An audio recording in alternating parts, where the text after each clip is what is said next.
Kabupaten Lombok Utara merupakan satu dari 5 kabupaten kota yang terletak di Pulau Lombok, Provinsi Nusa Tenggara Barat.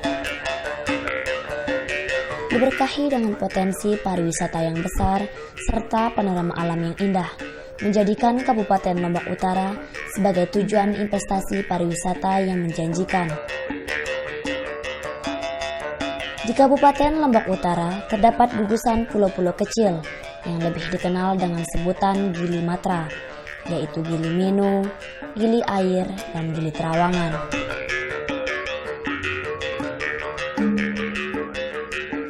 Pada tahun 1980, hampir 90% penduduk yang mendiami Gili Matra menggantungkan hidup mereka dari hasil laut. Namun setiap tahunnya jumlah ini terus berkurang. Menurunnya hasil tangkapan nelayan serta nilai jual yang rendah menjadi alasan utama. Jadi tahun 80-an ke bawah itu paling utama penghidupan atau profesi masyarakat di situ adalah sebagai nelayan.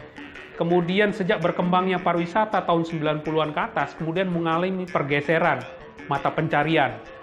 Sekarang itu untuk menemukan nelayan itu sangat susah. Tidak habis jari tangan kita itu jumlah nelayan yang ada di situ. Sebagian besar masyarakat dari yang masih anak-anak sampai dengan yang tua-tua itu sebagian besar menjadi pelayan wisata. Baik itu membuka usaha toko, berdagang, kemudian usaha transportasi wisata, kemudian usaha sewa snorkeling, kemudian menjadi guide snorkeling atau instruktur dan lain-lain. Setiap tahunnya, jumlah kunjungan wisatawan ke tempat ini terus bertambah. Pada tahun 2016, tercatat hingga 618.330 wisatawan. Sekitar 558.783 wisatawan mancanegara dan 92.823 orang adalah wisatawan Nusantara.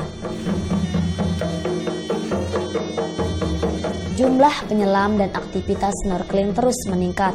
Hal ini kemudian memberi dampak cukup besar pada kondisi bawah laut Gili Matra. Karena aktivitas pariwisata terus melonjak tajam, terus meningkat, itu yang berikut penyebabnya tahun 2000 ke atas itu sampai 2010 itu adalah karena aktivitas wisata.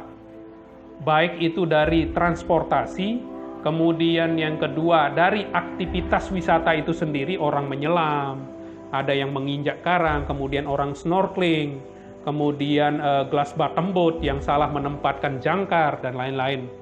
Nah, itu menjadi penyebab kerusakan terumbu karang tahun 2000 sampai saat ini. Nah, saat ini lebih banyak lagi kerusakan karang itu karena over capacity. Jumlah wisatawan yang melakukan aktivitas wisata di kawasan itu sudah melebihi daya dukung. Lingkungan pariwisata merupakan tempat di mana berbagai aktivitas masyarakat berlangsung secara menyenangkan dan tidak dikontrol oleh siapapun. Sehingga lingkungan pariwisata sangat rentan akan dampak kerusakan. Hingga saat ini, tingkat kerusakan terumbu karang di kawasan Gili Matra semakin mengkhawatirkan.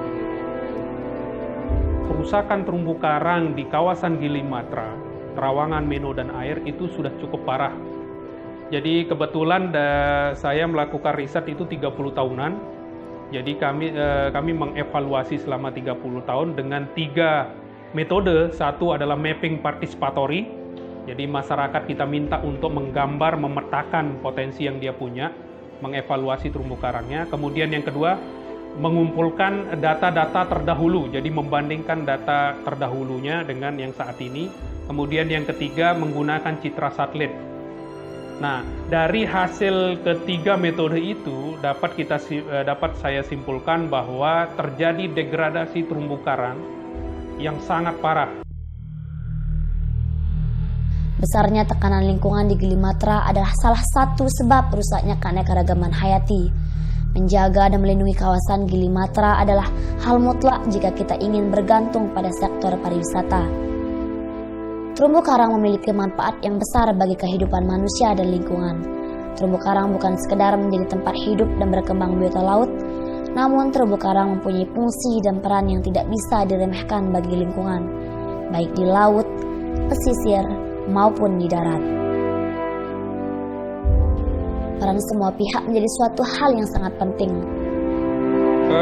Tanggung jawab utama untuk rehabilitasi dari terumbu karang, ekosistem terumbu karang itu adalah pemerintah. Itu tanggung jawab utama. Sehingga itu banyak sekali akan menghabiskan dana untuk rehabilitasi terumbu karang.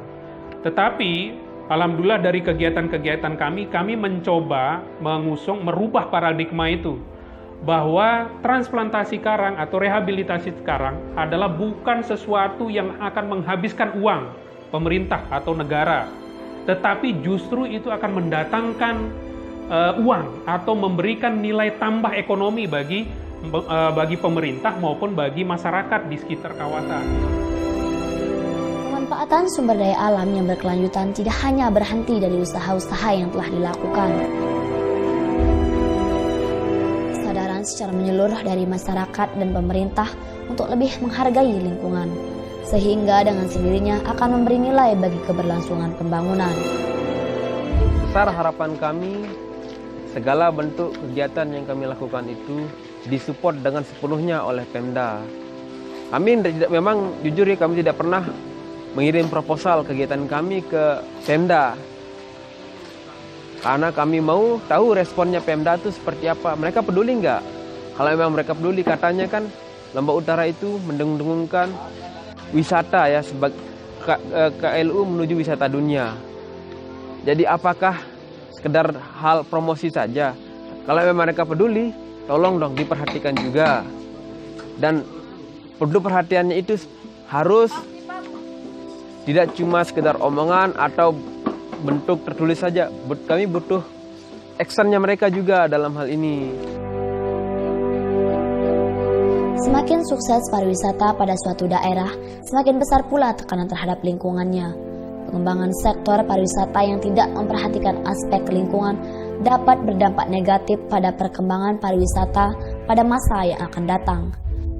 Yang paling merasakan dampak di kawasan Gili Matra jika terjadi kerusakan terumbu karang atau ekosistem kawasan itu secara terus-menerus sampai dia kolap nantinya, itu adalah yang paling utama itu adalah masyarakat lokal yang ada di situ.